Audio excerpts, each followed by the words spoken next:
నమస్తే, welcome to Vijaya Kranti voice of Telangana. నేను మణి.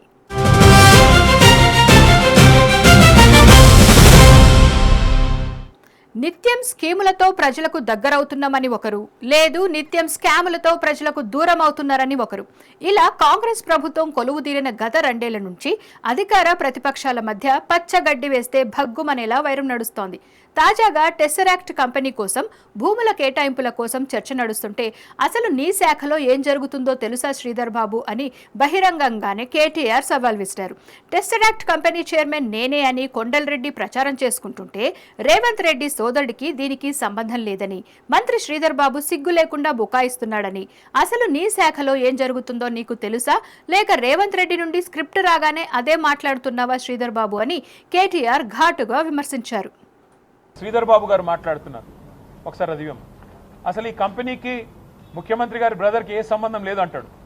మరి కంపెనీకి ముఖ్యమంత్రి గారి బ్రదర్కి ఏ సంబంధం లేకపోతే చైర్మన్ అని ఆయననే ఎట్లా రాసుకున్నాడు? నెంబర్ 1 చైర్మన్ ఆయన, CEO వాళ్ళ కొడుకు. ఈ కొడుకు వాళ్ళ చిన్నపిల్లడు కాబట్టి నేను ఆయన జోలికి పోను. కానీ చైర్మన్ అనుముల కొండలరెడ్డి, నేను చెప్పట్లా, USIPF వాళ్ళు చెప్తా ఉన్నారు.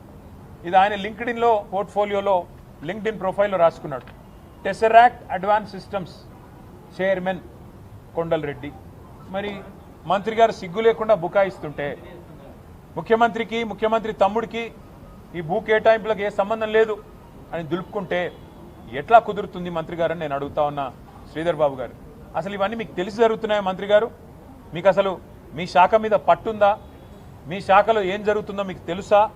లేదా ముఖ్యమంత్రి గారి ఆఫీస్ నుంచి ఒత్తిడి చేసి 2 ఫోన్లు చేయంగానే మీరు బలవంతంగా ఏదో ప్రెస్ మీట్లు పెట్టి తప్పించుకునే ప్రయత్నం చేస్తూ ఉన్నారా? ఎవరిని వదిలిపెట్టం, ఈ భూ కేటాయింపులు ఏది కూడా వదిలిపెట్టం. మాజీ మంత్రి కేటీఆర్ మాట ఇలా ఉంటే అసలు ఆ కంపెనీతో సీఎం సోదరులకు సంబంధం లేదు, భూముల కేటాయింపులపై కేటీఆర్ చేస్తున్న ఆరోపణల్లో వాస్తవం లేదని మంత్రి శ్రీధర్ బాబు తెలిపారు. ఏ కంపెనీ అయినా ప్రారంభంలో క్యాపిటల్ అమౌంట్ తక్కువ ఉంటుందన్నారు. టెస్సరాక్ట్ కు సీఎం సోదరులకు సంబంధం లేదని, సోషల్ మీడియా పోస్టుల ఆధారంగా కేటీఆర్ ఆరోపణలు చేయడం ఆశ్చర్యంగా ఉందని శ్రీధర్ బాబు మండిపడ్డారు. 5 ఎకరాల్లో 34 కోట్లతో ఏర్పాటయ్యే కంపెనీని 200 కోట్ల కంపెనీ అని కేటీఆర్ చెప్పడం ఆశ్చర్యంగా ఉందని అన్నారు. నియమ నిబంధనల ప్రకారమే కేటాయింపులు జరిగాయని, ఎవరికైనా ఫిర్యాదు చేసుకోవచ్చని, వాళ్ళకి పూర్తి స్వేచ్ఛ ఉందని అన్నారు. పత్రికల్లో రాస్తానని నోటికొచ్చినట్లు మాట్లాడడం సరికాదన్నారు. రాష్ట్రానికి పరిశ్రమలు రావద్దనే హిడెన్ ఎజెండాతో కేటీఆర్ ఇదంతా చేస్తున్నారని ఆయన మండిపడ్డారు. బీఆర్ఎస్ హయాంలో లీజుకు ఇచ్చిన భూములను రెగ్యులరైజ్ చేశారని, అప్పుడు కేటీఆర్ కు తప్పు అనిపించలేదా అని మంత్రి శ్రీధర్ బాబు గట్టిగా నిలదీశారు. ఈ వీడియో మీకు నచ్చినట్లయితే లైక్ చేసి ఈ సమాచారాన్ని ఇతరులకు షేర్ చేయండి. ఈ వీడియోపై మీ అభిప్రాయం కామెంట్ రూపంలో తెలియజేయండి. ఇలాంటి మరిన్ని వీడియోల కోసం మా విజయ క్రాంతి ఛానల్ ని సబ్స్క్రైబ్ చేసుకోండి.